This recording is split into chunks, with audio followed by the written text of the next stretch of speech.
Hey everybody, thanks so much for joining us. We're going to have a great discussion with Adrianne Haslet, who is an absolutely spectacular spokeswoman and a passionate advocate for those with disabilities. Now, you might know Adrianne. She's was a ballroom dancer, professional dancer, and she was tragically struck at the Boston Marathon bombing near the finish line. And in the years since, she's resumed her dancing career, and she's become a really powerful advocate and activist and spokesperson for those with physical differences that are trying to overcome the everyday challenges of life. And she's going to talk to us today about why vote by mail and some other accommodations are so critically important to protecting our democracy, particularly now. And again, particularly for those with disabilities. Now, there's another little twist on this. I told you she was a professional dancer. She was also a dance instructor. And yours truly is not known exactly for my coordination on dance floor. But luckily for me, Adrianne helped Lauren and I, or helped me anyway, learn our wedding dance. So really excited to have Adrianne tonight, and you're going to hear from her and why vote by mail is so important. Adrianne, take it away. Adrianne, thank you so much for joining us and for being here and for adding your voice to this. Just tell us a little bit why vote by mail is so important to you and what that means for folks that might struggle to get access to the ballot box otherwise.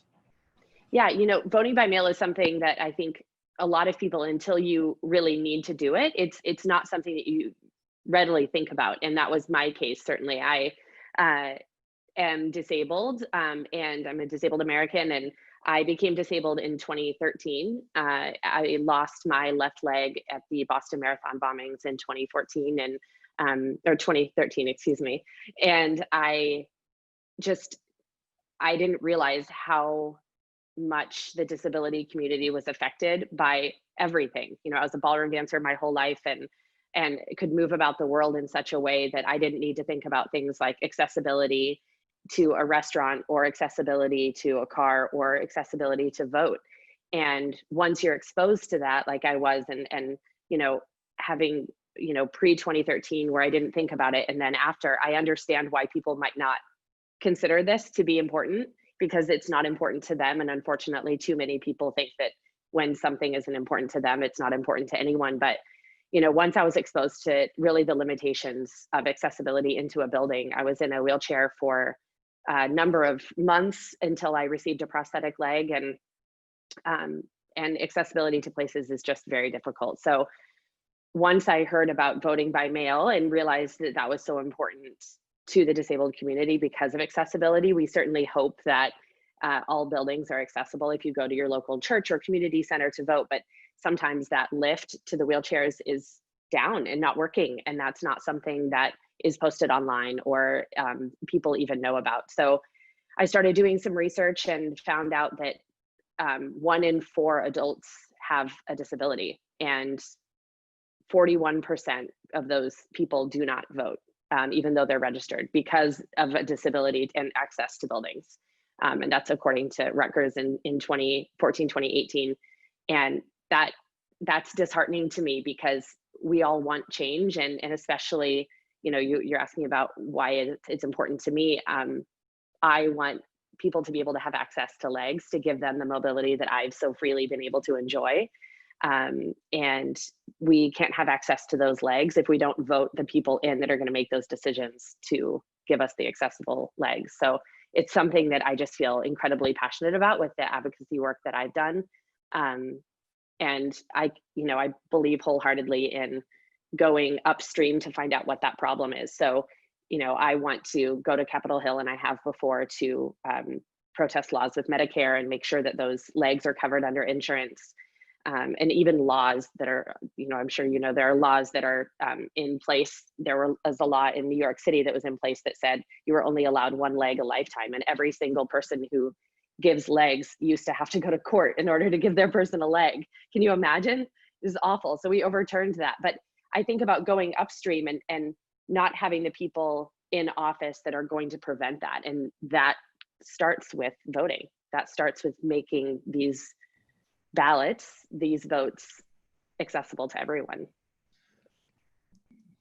That was an incredible story, and you've laid out an awful lot there. I'm struck by a couple of things. One, the fact that 1 in 4 people have a disability, and that 41% of those folks don't vote because of it. Yeah. I mean, if you think about that from a systemic approach, we're basically saying for a country that likes to tout itself as the definition of and the example of an inclusive democracy, what we're actually saying is for those folks that have additional challenges of some sort, right, whether it's mobility or otherwise, that your vote doesn't count or shouldn't count, or it would be great, but you have to figure out a way to make your vote count. Yeah, yeah. And that 41% are registered to vote. So even though they're registered, they're unable to vote, and they listed disability and accessibility as the reason that they could not go and vote. And it's maddening to me, because they may have done all the research that we all do in watching the debates, in gathering information that they needed to gather to make the best decision that would be best for themselves and their families, and then they didn't vote. So yeah, 1 in 4 US adults have a disability, and that's, again, something that I would have never known had I not gone through what I went through. And I think when we think about people that have a disability, and we think about voting, and we think about making all these things accessible, we can't ignore the voting. No, not at all. And but to your point, that is how, as you're saying, you framed it, kind of swimming upstream or moving upstream. The system approach to this is real. The idea for folks that might not be as aware about the issues with prosthetics, obviously, as you are. I've gotten to know some folks that have been spent some considerable time at Walter Reed, and our service members that have come back and been very badly injured and needed prosthetics. Yeah.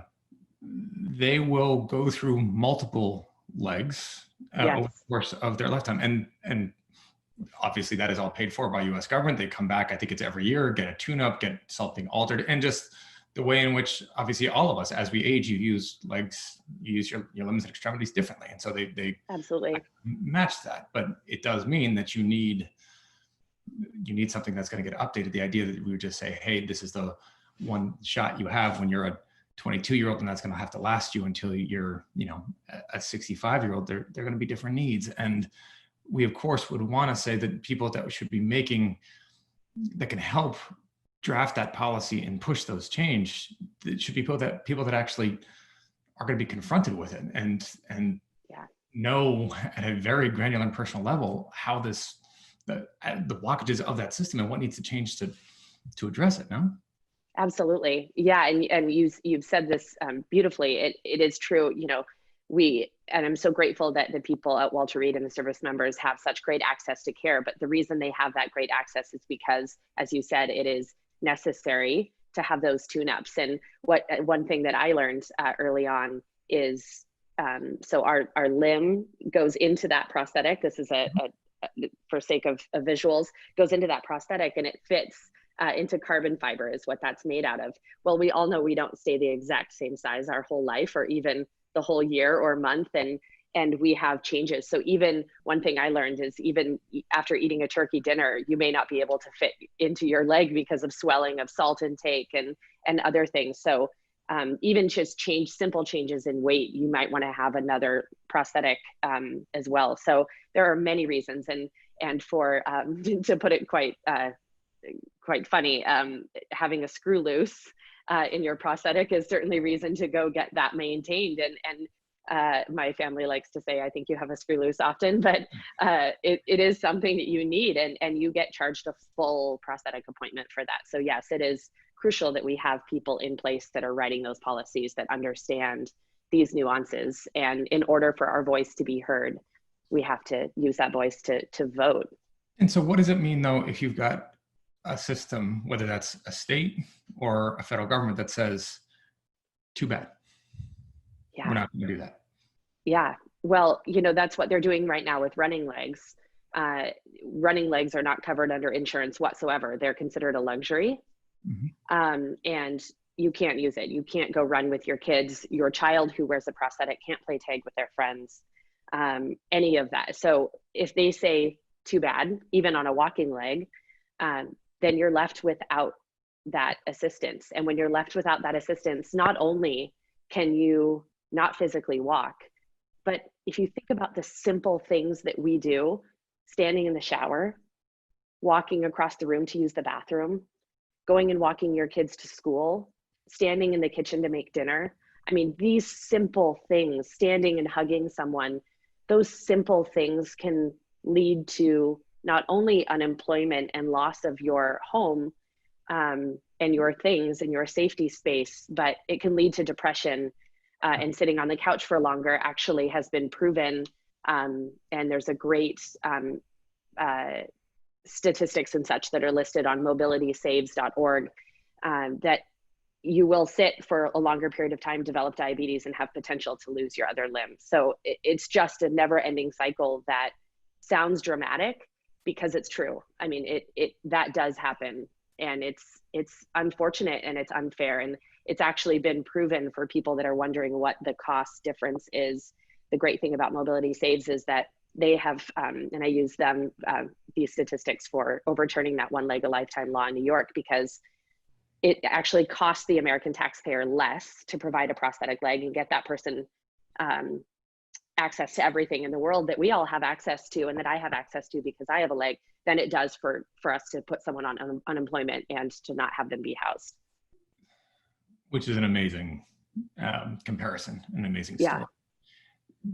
And then adding that in then to the ability for people to vote, understanding all of what you just said, for our government to then say those stories might be true and those facts might be accurate, but we're still not going to make these accommodations. What does that say to you? We're still not going to put these accommodations in to make sure that people that are confronted with these additional challenges, we're still going to leave these obstacles in place so that it's on them to figure out how they make their voices heard. What does that say?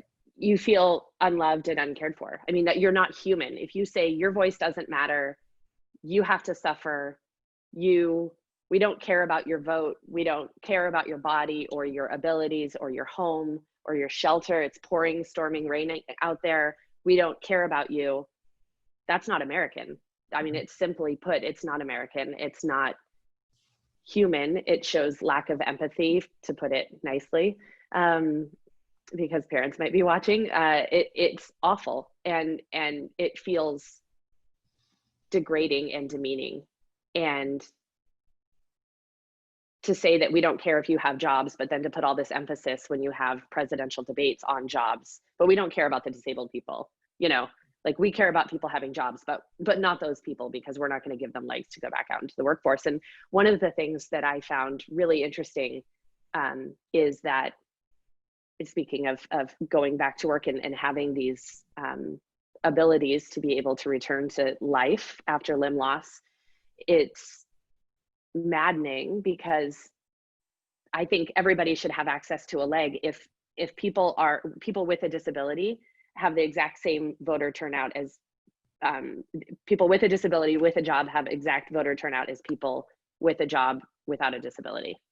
So if we give people with disabilities jobs, they have the exact voter turnout, because they have exposure to conversations and everyday life and everyday problems. They're 100% more likely to vote. It's really fascinating.